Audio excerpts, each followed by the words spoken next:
The top 5 stories on the future of work. Hello again, I'm Kevin Kruse. I'm a New York Times bestselling author and the founder of LeadX, and I'm bringing to you the top 5 stories that caught my eye and that I'm sure your C-suite leaders are talking about. Let's dive in. Story number 5 on the future of work.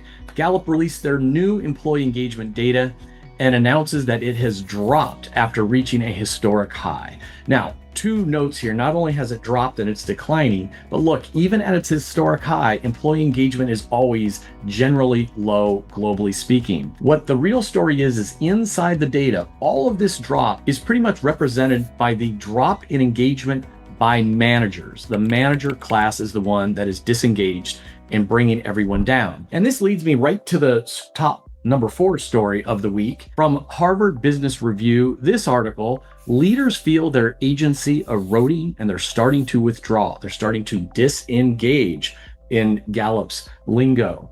And basically what this is about is, among rising volatility and uncertainty, what I say the banny world is upon us, BANI. Leaders are increasingly withdrawing or fighting the urge to withdraw because they just don't think their efforts matter. The only takeaway I have here is I'm one of the ones who's predicting that 80% of management jobs are actually going to go away over the next 3 years. So this feeling of disengagement is just going to increase. The number 3 story on the future of work from Fortune magazine. Major 4-day workweek study suggests that when we work 5 days, we spend 1 doing basically nothing. Now that's a pretty negative way to talk about this study. Basically, there have been several studies now looking at what they call the 180-100 model. You get 100% of your pay, the same pay, for 80% of the time, meaning take Fridays off, but you have to promise your employer you're still going to do the same amount of productivity. And the results have all been positive. 65% reduction in the number of sick days, maintaining that productivity or even improving productivity, and a 57% decline in employees quitting. In other words,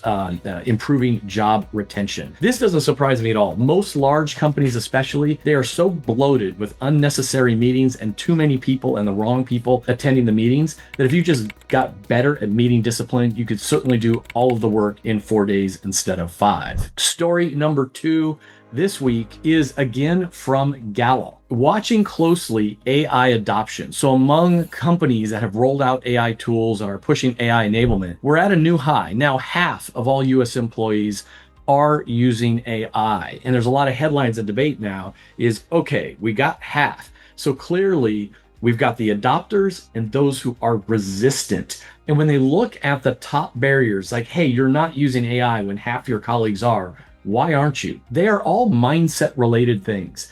I prefer to keep doing my work the way I'm doing it now. I'm ethically opposed to AI. I don't believe it can help me. I've tried it. I'm just not finding it useful. These are really mindset barriers.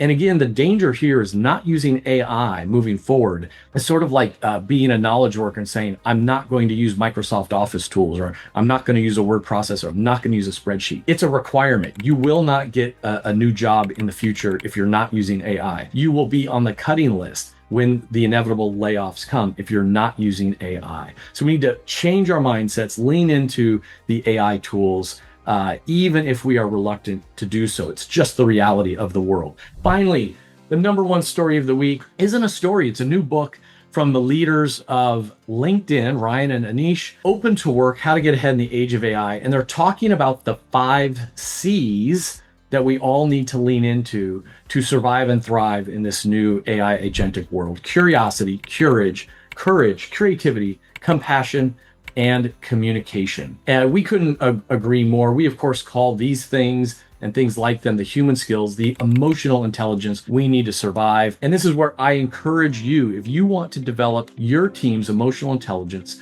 visit leadx.org. There you're going to find information on our emotional intelligence keynotes, our emotional intelligence workshops, and even our Train the Trainer programs, all built around Dr. Travis Bradberry's new book, The New Emotional Intelligence. Check it out at leadx.org. And if you want to see more of these stories, the top 5 stories next week, make sure you follow me on LinkedIn, click the bell so it'll send you a notification. Have a great weekend.